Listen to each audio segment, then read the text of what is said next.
आप सुन रहे हैं लोटस एवयू हिंदी कहानियां। आइए सुनते हैं भविष्य का भारत, राष्ट्रीय स्वयंसेवक संघ का दृष्टिकोण। प्रकाशक विमर्श प्रकाशन, नई दिल्ली, और आवाज दी है श्रीकांत सिन्हा ने। आइए सुनते हैं भाग 5, समाज जागृति की 4 धाराएं। 1857 में देश को स्वतंत्र कराने का एक बड़ा प्रयास भारतवर्ष में हुआ था और वो विफल हो गया। विफल होने के बाद अपने देश के प्रमुख लोगों के मन में चिंतन शुरू हुआ कि हमारा देश, हमारी इतनी प्रचंड संख्या, हमारे पास सेना, राजा, महाराजा सब है, अंग्रेज लोग मुट्ठी भर हैं, वो भी बाहर से आए हैं, यहाँ की हवा में भी उनके लिए सब प्रतिकूलता है, फिर भी वे जीते और हम हारे थे। ये कैसे हुआ? ऐसे चिंतन मंथन के बाद समाज जागृति के जो प्रयास हुए उसकी सामान्यतः 4 मुख्य धाराएं दिखाई देती हैं। एक धारा है जो कहती थी कि एक प्रयास विफल हुआ तो क्या हुआ, इसी मार्ग से यानी सशस्त्र संघर्ष के मार्ग पर ही आगे बढ़ना चाहिए। इसलिए बाद में क्रांतिकारियों का मार्ग शुरू हुआ। गदर के प्रयास हुए, फिर क्रांतिकारियों के छोटे छोटे टोले बने, उन्होंने कुछ किया। 1945 में सुभाष बाबू के विमान अपघात में अंतर ध्यान हो जाने तक ये धारा चली।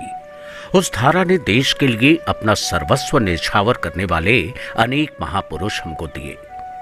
आज भी हम उनका स्मरण करते हैं और उनके जीवन से प्रेरणा लेते हैं। अब हमारा देश स्वतंत्र है तो उसका प्रयोजन नहीं है।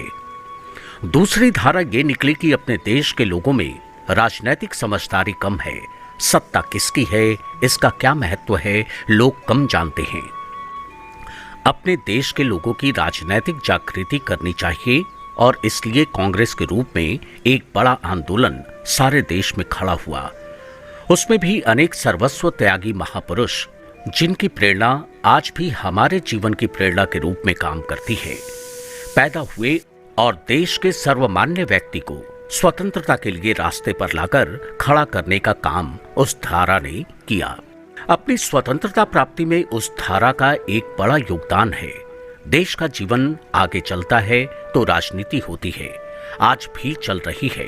अब सारे देश की एक राजनीतिक धारा नहीं रही, अनेक पार्टियां हैं, अनेक दल हैं, और अब उसकी स्थिति क्या है, इसके बारे में मैं कुछ नहीं कहूंगा। आप समझ लीजिए क्या है, कैसी है, आप देख ही रहे हैं। तीसरी धारा थी जो कहती थी हमारे समाज में ही सुधार करने की आवश्यकता है। इतने सारे स्वार्थ हैं, इतने सारे भेद हैं, एक एक व्यक्ति का चारित्रिक स्खलन है, आपस में भाषा, प्रांत, जाति, उपजाति के इतने भेद हैं, समाज में अशिक्षा है, समाज में दारिद्र्य है। इन सब बातों को निकाले बिना हम अंग्रेजों के सामने खड़े होकर मुकाबला करने की शक्ति नहीं रख सकते। इसलिए समाज सुधार में भी कई ऐसे प्रातः स्मरणीय महापुरुष हुए जिनका नाम हम आज भी लेते हैं, उनका आदर्श अपने जीवन के लिए अपने सामने रखते हैं। ये धारा चली और आज भी थोड़ी बहुत चल ही रही है।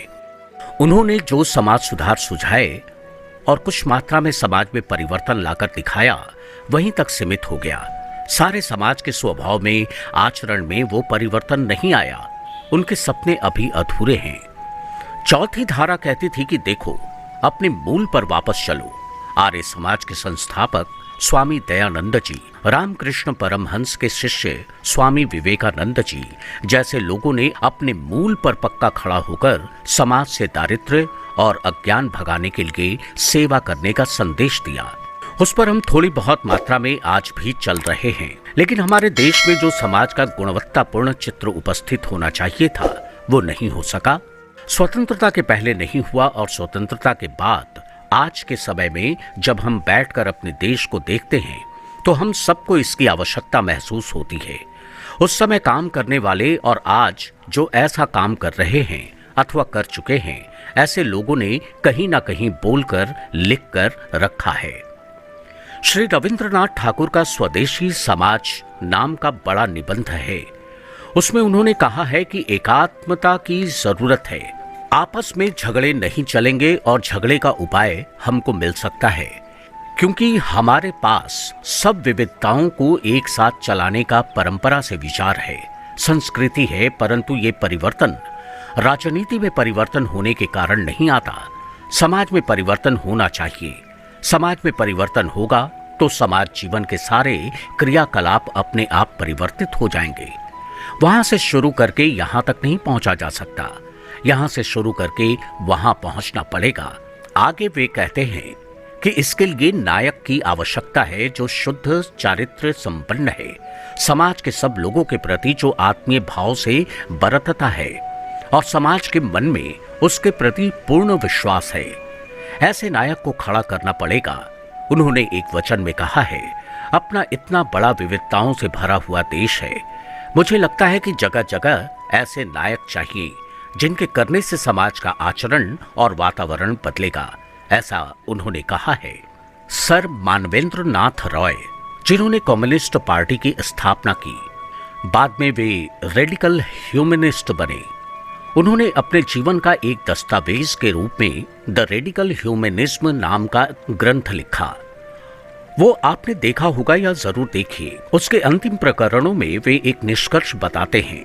वे कहते हैं कि ऊपर ऊपर परिवर्तन करके समाज को बिना बदले अगर देश में परिवर्तन का प्रयास करेंगे तो वो संभव नहीं होगा। हमें समाज के सामान्य व्यक्तियों के पास पहुंचकर उनकी गुणवत्ता में और उनकी सोच में परिवर्तन लाना पड़ेगा। ये रास्ता बहुत लंबा दिखता है, लेकिन अगर यही एक रास्ता है तो यही सबसे छोटा रास्ता है। अन्य शॉर्टकट ढूंढेंगे तो shortcut will cut your short, ये उनका वचन है। अपने पूर्व राष्ट्रपति डॉक्टर अब्दुल कलाम अरुणाचल गए थे, तब उन्होंने अपने भाषण में 3 बातें बताई थीं कि हमारे देश में हम लोगों को अपने स्वयं के प्रति, अपने देश समाज के प्रति विश्वास जागृत करने की आवश्यकता है। हम सब कर सकते हैं और ये करना है तो हमको लोक शक्ति का जागरण करना पड़ेगा। आगे वे कहते हैं कि लोक शक्ति के जागरण के लिए हमें अपनी प्राचीन संस्कृति के संस्कारों का पुनरुज्जीवन करना पड़ेगा। उनका अरुणाचल का वो भाषण उपलब्ध है, आप देख भी सकते हैं।